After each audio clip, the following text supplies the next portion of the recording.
Welcome sa Dries TV. Kung interesado ka sa ganitong news, huwag kalimutang isubscribe ang ating YouTube channel. Maraming salamat! So ayun, welcome back again sa ating YouTube channel mga kakimpaw, and sa update nating ito, ang pag-uusapan natin ay tungkol sa mga importanteng kaganapan kina Kim and syempre kay Paula Avellino. Pero bago po ang lahat, maraming salamat sa inyong patuloy na pagsuporta at pagsubaybay sa mga daily update natin. Kaya naman bilang pasalamat, narito po ang mga napili kong komento patungkol yan sa naging previous update.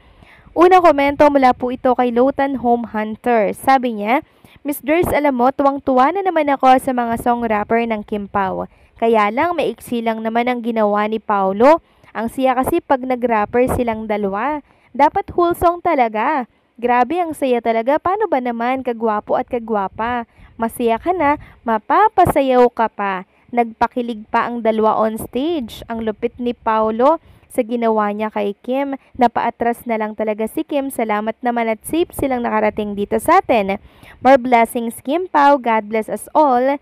Keep safe always. Maraming salamat sa komento, Lutan Home Hunter. Tama ka dyan. Napaka-iksi lang, no? Parang ang sarap balik-balikan itong mga ginawa ni Kim and Paula Avellino sa Vancouver, Canada. Ito yung mga bagay na mamimiss natin ng sobra-sobra pag busy po si Kim and Paula Avellino. Sana hindi po masyadong magpamiss si Kim and Paula Avellino sa mga ganitong events, sa mga ganitong galawan po nilang dalawa, 'di ba? Lalo na po ngayon, meron po silang upcoming series dito po sa Prime Video PH. Ito yung mamimiss natin ng sobra-sobra. At salamat kay Kim and Paula Avellino dahil talagang pinakilig nila ang lahat ng mga fans at supporters, lalo na yung mga OFW natin dyan sa Vancouver, Canada, na talaga namang yung iba galing pa po sa malalayong lugar at nagpunta po ng Vancouver para mapanood si Kim and Paula Avellino. Tayo naman, lagi nating binabalik-balikan mga kakimpaw yung mga ganap na yon ni Kim and Paula Avellino na para bang hindi tayo nagsasawa. Paano ba naman kasi? Ito yung happy pill natin mga kakimpaw na gusto nating tumingin lang sa kanilang dalawa habang sila po ay nagpapasaya, di ba? Sana hindi po magmaliw yung mga ganitong galawan ni Kim and Paula Avellino dahil ito yung gustong-gusto ng mga fans at supporters nila. So maraming salamat sa komento, Lutan Home Hunter. God bless sa'yo at mag-iingat ka palagi. At ang pangalawang komento naman mula po kay Ginang Vivian Caraig. Sabi niya, Kim Pao is real. Wala talagang in love So what for feel and love them so much. Hindi pa mga suplado sa mga fans, kaya yung iba akala mo kung sino, hindi naman sikat. Sa totoo lang, si Kim nang makita ko in person, ang cute talagang Chinese. Cute parents and siblings, ganon din kabait. Hindi pa pilot si JP noon. Watch ko at friends yung concert niya sa Araneta. Ay, to cut the story short, very low-key. Hindi ko pa nakikita si Paolo noon. May jowa si Kim nun, si Sian Lim pa. Those time, I want to see Kim Pao and have picture to them. Okay, thanks again. Baka mapahaba ang story ko. Nako, maraming salamat sa komento, Ginang Vivian Caraig. Tama po kayo dyan. Dahil si Kim and Paula Avellino po, napaka down to earth. Sila po yung artista na hindi ka mangingiming lumapit. Hindi ka mahihiyang lumapit dahil hindi po nila ipaparamdam sa'yo na iba ka, mga kakimpaw. Ganyan po si Kim and Paula Avellino. Bukod tangi po sila sa ibang mga star. Kaya nga po laging pinabahan ng blessing si Chinita Princess. Ganun din si Paula Avellino. Kasi po down to earth silang tunay. Hindi po sila yung mata pobre, mga kakimpaw. Hindi po sila ganon.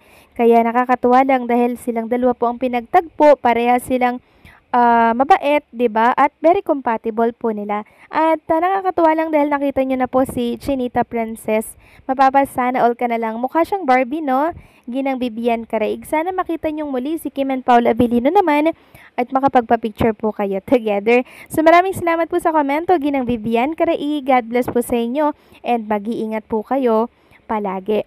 So, eto na nga, pag-usapan na natin mga kakimpaw ang mga topic na nakalap natin sa gabing ito at unahin na nga natin pag-usapan. Ang tungkol dito sa napaka-cute na nabasa nating post, dito po yan sa X na pinag-uusapan ngayon. Dito po sa mundo ng social media. So, pinost po itong screenshot ni Karen Chua. Credit po sa inyo. Sabi dito ni Zion, rewatching all the Kim Pao Asa Vancouver videos and I can't help but be emotional. Ang saya at ang aliwalas ng mukha ni Abilino. As a long time fan, ang saya-saya ko din, parang naalala ko lahat from the very beginning. Thank you, Kimberly. Ikaw si Miss Right. Hashtag Kim Pao. Then may nag-reply, as a Kim fan, I became a Kim Pao because of Paolo. Cause how can he look at my girl like that?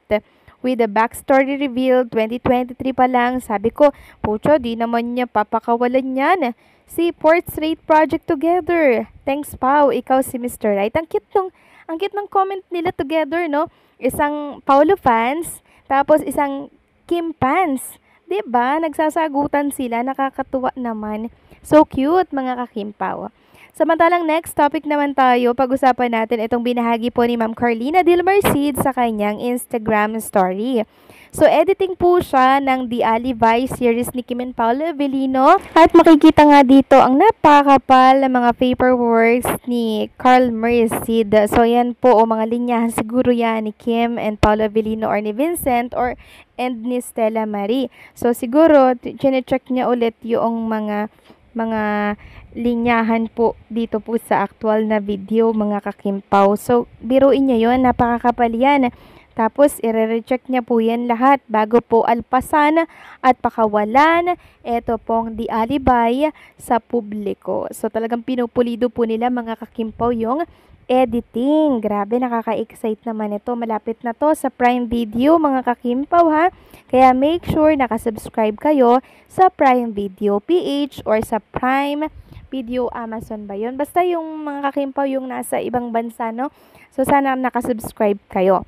Samantalang next topic naman tayo, pag-usapan natin, mga ka-Kim Pao, ang katanungan po ng ilang mga Kim Pao fans na nababasa ko po sa mundo ng social media.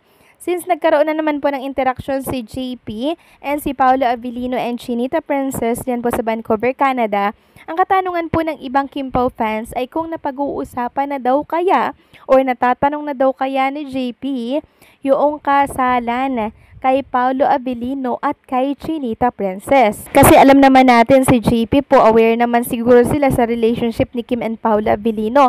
So, ang masasabi ko dyan, syempre, napag-uusapan na po nila yon sa harapan mismo ni JP and Chinita Princess. At alam niyo naman po ang kasagutan doon ni Paolo Avellino at Kim Chu. Career muna bago po ang lahat, lalo na ngayon at kainitan po ng karera ni Kim and Paolo Avellino, hindi po ba? Kaya hindi malabong na pag-uusapan yon nila JP, Paolo, and Chinita Princess. Alam naman natin, mga ka-Kim Pao, na hindi habang buhay ay sikat si Kim and Paolo Avellino. Kaya hanggat mainit at sikat sila, susulitin po nila yan, mga ka-Kim Pao. Kaya support lang tayo lagi. Kayo, anong komento niyo dito, mga ka-Kim Pao? Please comment down below.